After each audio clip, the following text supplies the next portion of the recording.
Aw, isn't that cute? Look how small it is. Oh, this is the redesigned Famicom, released in Japan in 1993.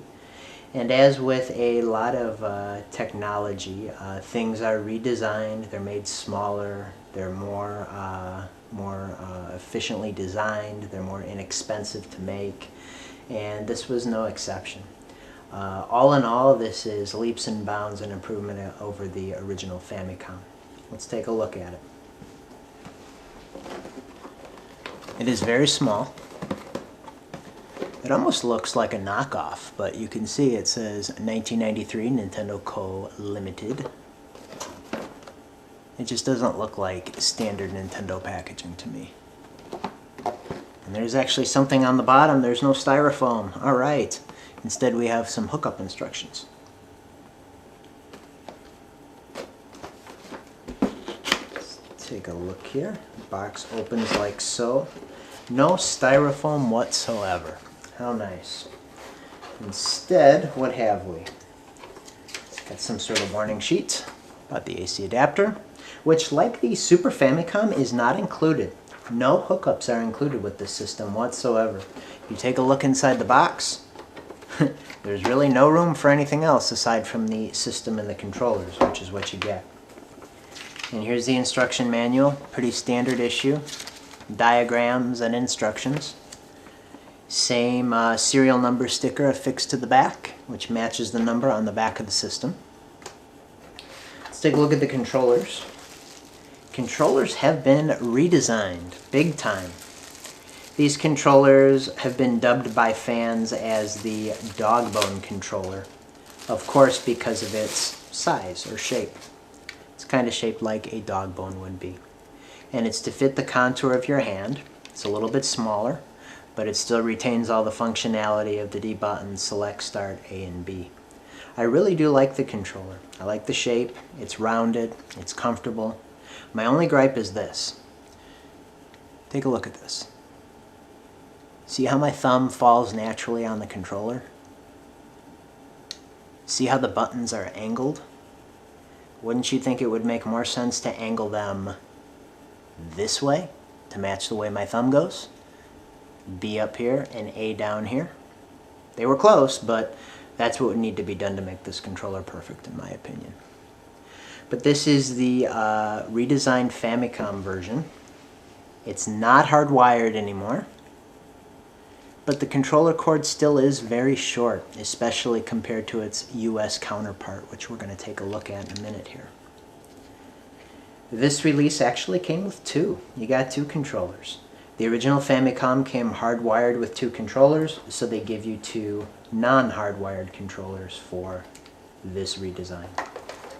And here is the redesigned Famicom. Very small. Says Family Computer. Power switch. No indication, no paint, no sticker, no LED. You just got to see that this is pushed up to know that it's on. It is very easy to leave on and forget about. Reset button. Two controller ports for removable controllers. And the cartridge slot that fits any standard Famicom game. On the side, there's the controller port with cover for peripherals such as the zapper gun. On the back, and this is the biggest improvement, no more RF. The original Famicom, that's all you got was RF out for audio and video. This has only AV out, which is why this redesigned Famicom is typically called Famicom AV. You see it right there on the box. Famicom AV, audio video, AV out is named after this feature. The other input we have on the back is for the power, the AC adapter, which is not included. On the bottom, nothing special, no ports, nothing of that nature. Anything that interfaced with the Famicom as a peripheral or add-on did so through the cartridge slot, and those things were all still compatible. The only thing of importance on the bottom is your serial number, which matches the sticker on the instruction manual. So, This particular model was designed to be smaller. In the Japanese market, it was a benefit to have audio-video outputs instead of just RF, as well as the new designed detachable controllers. Made this a definite improvement in all areas over the original Famicom. I would not say the same is the case for the US redesigned NES that is very similar to this, but with a couple detriments, and we'll take a look at that one next. And here is the United States version of the newly designed Nintendo Entertainment System. And it was marketed to the first-time game player. Like the Japanese version, this was released in 1993, while the Super Nintendo Entertainment System was still the most popular and the newest game system. They marketed the Nintendo Entertainment System for younger players who weren't ready for the advanced graphics and complex game control. And the main reason that they wanted to redesign this was to cut their own manufacturing costs so that they could still produce and sell the Nintendo Entertainment System at a profit. They did this in Japan and the United States. However, this redesign in the United States is not nearly as good as the Japanese Famicom AV. Let's take a look at it. Similar branding across the entire package. Photograph and specifications in screenshots of some of the most popular games such as Kirby and Super Mario Bros. 3. Alright, let's see what we got in here. How much styrofoam compared to the redesigned Famicom? Oh, there is some styrofoam. Oh well, at least there's no top piece. What do we have in regards to paperwork? Alright, Nintendo Power subscription, of course. Poster of some popular games on one side and hookup instructions for both the Super NES and the NES to the TV. Ooh, an even lengthier consumer precautions pamphlet. And the instructions for the redesigned NES. Diagrams, hookup instructions, etc. Alright, we got our AC adapter and our RF switch. These are included in this particular release. They weren't with the redesigned Famicom, but this, even though they're included, this is one of the negatives that I'm going to tell you about, the RF switch. Before we get into that, let's take a look at the controller. Almost identical to the redesigned Famicom controller. Same exact layout. Same shape. There's only two differences. First is on the back. And what it says is NES controller, model NES 039. I don't know if you can see that or not. Let's take a look at the back of the redesigned Famicom dog bone controller. Family Computer Controller, HVC 102. So a little bit of a variation there on the part number and the logo and the name on the back of the controller. The only other difference is the length of the power cord. A lot longer with the redesigned NES versus the redesigned Famicom. You get quite a bit more. And one thing that I forgot to mention is that even though the Famicom redesign included two controllers, none of them had any microphone like the original did. Apparently microphone games weren't that popular. It was a feature that became obsolete, so they opted not to include it in the redesign. But the first pro to the redesigned Famicom is that you get two controllers. With the redesigned NES, you only get one. That's the first of the negatives. The second negative we're going to see on the actual system itself.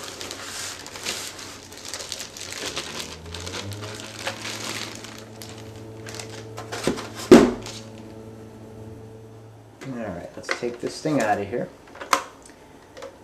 It's almost identical to the redesigned Famicom. You see the two side by side. The major difference you'll notice is a little bit of an aesthetic cue right here. Has this bubble going over the top. And that's, of course, to disguise the immense size of the cartridge compared to the actual system. If you compare the two, it's almost ridiculous. Cartridge is almost as big as the game system. If you remember the front loading system of the regular NES, put it in, push down, close the flap. Well, this one, you stick straight into the cartridge slot. And it sticks up something fierce, even with this variation in the design. With the redesigned Famicom, it's not nearly an issue. It's completely flat. That's because the game cartridges are half the size. So you stick those in, and it's really a non-issue. So this helps disguise the fact that the NES cartridges are huge. The main reason that this redesign was done is because although it was very easy to insert and remove a game cartridge in the original NES by sticking it in and pushing down, that system was flawed in that the pins corroded over time, they bent, and they no longer made a solid contact. And the result was games that did not work. Mainly because it could not sense the 10 NES or 10 NES chip inside licensed games. That was a piracy control measure that Nintendo implemented. The 10 NES chip had to match with the 10 NES chip in the original hardware, and if they did, the game would load. If they didn't, you'd get a flashing screen. And a lot of times dirty connectors or bent connectors with that original cart loading system would cause the flashing screen. This top load design, that's why this redesign is commonly called the top loader, almost eliminated that completely. And it made this system much more reliable than the original as far as reading games went. That's the biggest benefit to this system.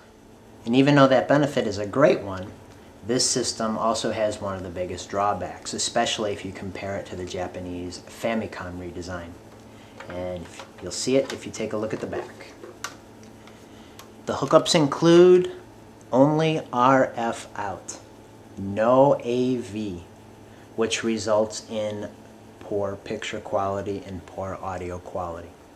So this particular redesign was one step forward and two steps back, in my opinion. The one step forward being the more reliable cartridge interface. The first of the two steps back, poor picture and sound quality, and only one controller. So, if you're living in Japan, the Famicom AV was a no-brainer. It was definitely the NES system to own. If you're in the United States and you had a working NES, even though this has a smaller form factor, it's a little bit more reliable. You got to decide whether or not you want the better picture quality or not. So those are the two redesigns, the Japanese Famicom and the US Nintendo Entertainment System. And that leads us to one more set of redesigns, which are of course the Japanese Super Famicom and US Super Nintendo Entertainment System. Next video.